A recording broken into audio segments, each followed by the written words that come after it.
So now that we have our equip and unequip function, let's go ahead and make our actual animation react to equipping and unequipping a weapon. So first, let's go to our content drawer, blueprints, third-person character.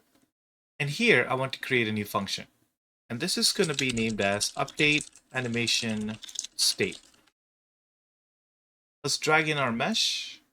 And off of this mesh, we're going to get our anim instance, just like so. I want to send in an interface function to let our animation blueprint know what is our current stance. So let's go to our content drawer, go to our interface folder. Let's create a new interface for this. We're going to go create a new blueprint interface, and this would be bpi underscore animation. And let's open this up, and our function is going to be named update anim state. And this is going to have an input, and this would be our anim state, and this would be of type anim states, enum states. This is our enumeration that we have previously created. Compile and save it. Now in our third-person character, I'm going to drag off of this anim stance, and then I'm going to call in that update anim state as a message. Now we need an input for this, so I'm going to drag this anim state and I'm going to plug it directly into this update state animation, and then now I will have this input. Compile and save. And let's implement this in our animation blueprint. And here I'm going to go to the event graph, and let's go ahead and implement that interface. So go to my class settings, and here I'm going to go to my interfaces, and then I'm going to search for the BPI animation interface and implement it. Let's go ahead and compile and save. Now in my interfaces, I'm going to go ahead, right click on this update animation state, and I'm going to implement the event. And all I have to do here is to drag in my anim state and then connect to the execution pin and then set the anim state as the new anim states. Now, one thing that we do want to do in our animation BP is to set up all of our transitions. So I'm going to go to my anim graph and then go to the anim state manager. We already have a state selector set up here properly, and we have one transition set up for unarmed, one transition for armed rifle, and then also one for pistol. Now we need to set up additional transitions because the player might go from unarmed to rifle or rifle to pistol or pistol to unarmed and so on and so forth. So we want to control all of that transition. So I'm going to move this armed rifle a little bit further back. And then from armed to armed rifle, I'm going to drag a line and then connect it. And the transition, I'm going to drag in this anim state. And I'm going to say equal to armed rifle. Just like this. Now, when the anim state is changed to armed rifle, it's going to allow us to go to that armed rifle state. And now I'm going to drag from the armed rifle back into the unarmed, and I'm going to get a new transition. And here, I'm going to again drag in the anim state and do an equal enum, and this would be unarmed, and set this as my transition. So that is done. And now I can just actually copy this so I don't have to do it again, copy and paste it again. Now from armed rifle to armed pistol, I'm going to put in the transition. I'm going to paste in this animation state and then plug this in here just like this, and then set this to armed pistol. And from pistol to armed rifle, in that transition, I'm going to set up the condition like armed rifle. And last thing that we want to set up is the pistol to unarmed. So let's go ahead and do that. Here, I'm going to set this to unarmed. If the state is unarmed, they should go into the unarmed state. And while being unarmed, if the player pulls out their pistol, then we want to be able to switch to the pistol state. Armed pistol. Compile and save this. So yours should look something like this. And once we're done this, pretty much we're done with the functionality for it. We can actually do a quick test. And here I'm going to call in the update animation function and set this to unarmed. And when I press 2, I want this to go into the rifle animation. And when I press 3, I want this to go into the pistol animation.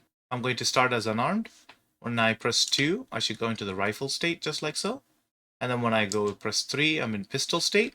And when I press 1, I'm unarmed and regular state. And we don't need this anymore. That's only for testing. And one thing that I do want to do is when the game starts, I want the character to be in an unarmed state at all given times. So Off of begin play, I'm going to set the state to unarmed, just like this. Now let's set up our input actions. So in our content drawer, I'm going to go to the third person character folder, input actions, and create a new input action. This would be IA underscore weapon slot 1. I'm going to copy and paste this for weapon slot 2. And then I'm going to paste it one more time. And then this is going to be named as IA underscore unarmed. Let's go ahead and save it. Now in our input folder, let's open up the IMC default. And here I'm going to add in a new mapping. And this would be for IA weapon slot 1. And this is going to be the keyboard key 1. And again, create a new mapping for the weapon slot 2. And this would be for keyboard key 2. And the last one is going to be for the unarmed. And this I'm going to set it to the keyboard key 3. Again, in your game, you can choose to set it up however you would like. But in this game, we're going to have it so that the player will be able to switch between weapons by using 1, 2, and 3. We can now close this. In our third person character, let's go ahead and find a spot somewhere down here. Let's create an input action. So that'll be IA underscore weapon slot 1. And then also IA underscore weapon slot 2. And we have IA underscore unarmed. So what I want to do is when the player presses the weapon slot 1 button, I want to go ahead and find out what's the weapon that's in slot 1 and then go ahead and equip it on the character. So, and we want to use the loadout system to take care of this. First, I want to open up my BPC loadout. I could always right click on it and click on edit BPC loadout, and that will open up the component. And I want to handle all the equipping weapon and removing weapon in this component. So I'm going to go ahead and first create a custom event. And this would be named as load weapon from slot. And it's going to have an input. And the first input type would be the slot number. And this would be of type integer. And the second one for now is going to be the mesh input. And this would be of type skeletal mesh component. Compile and save it. The first thing I'm going to do is I'm going to drag this mesh and then I'm going to promote it to a variable and then just leave it as a mesh, just like so. And now in our third person, I'm going to drag in my BPC loadout and I'm going to call in the load weapon from slot function. Connect this to the started.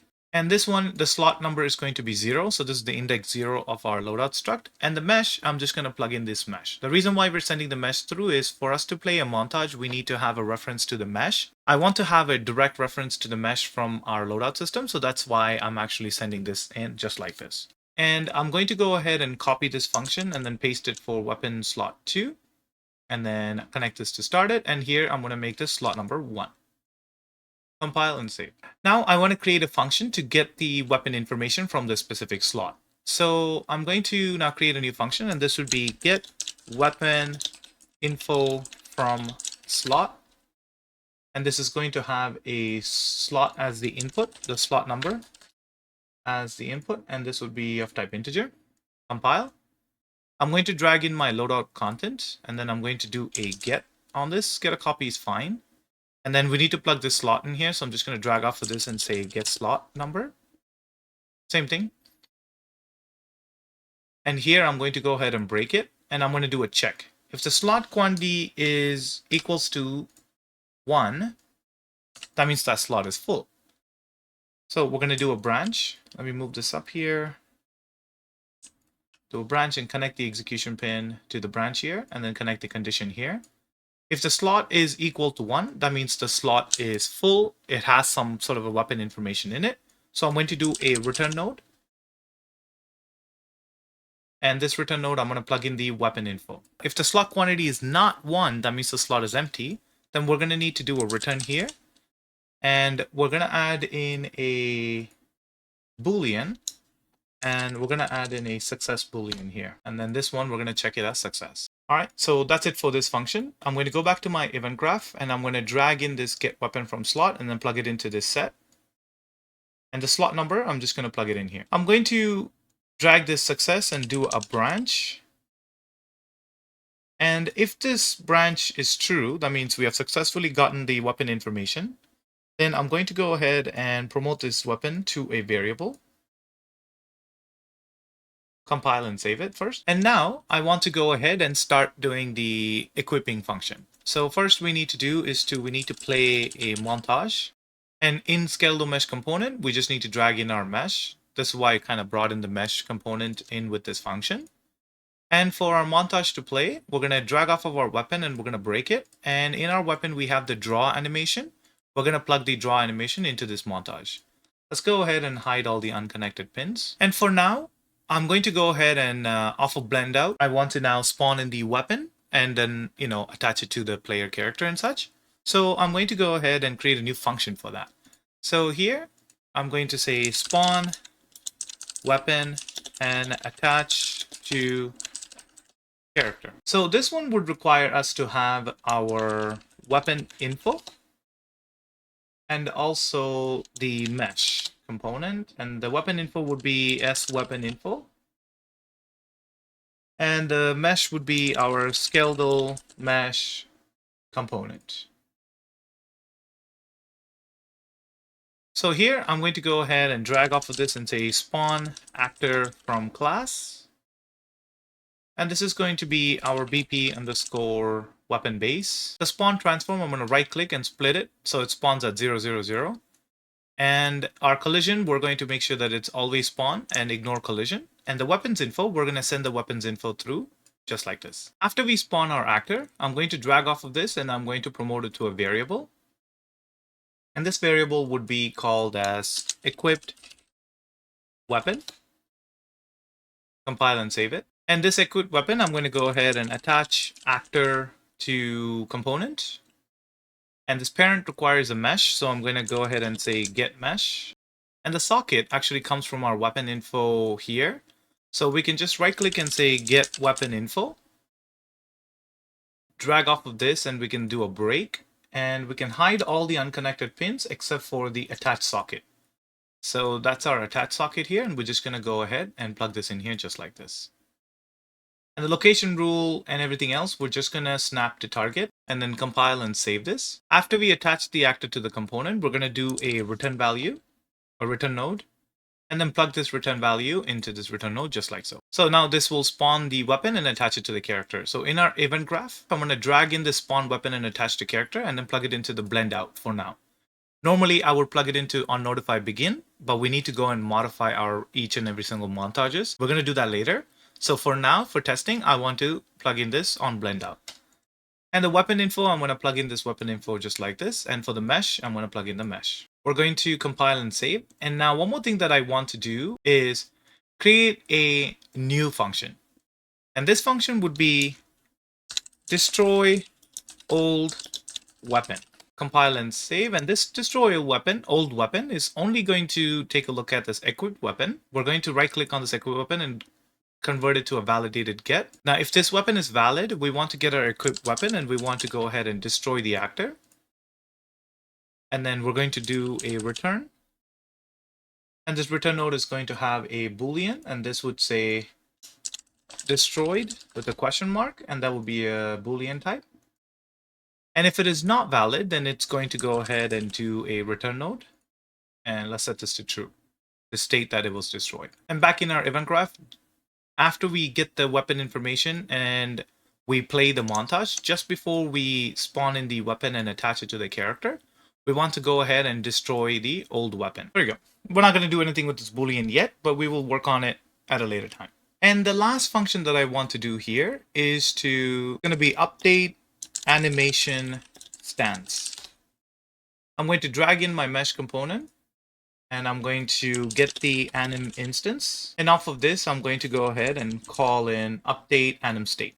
And we need to plug in an anim state here. So let's go ahead and give it an input. And this would be our weapon info of type s underscore weapon info. Let's drag off of this and we're going to break this function and then hide all unconnected pins except for anim state.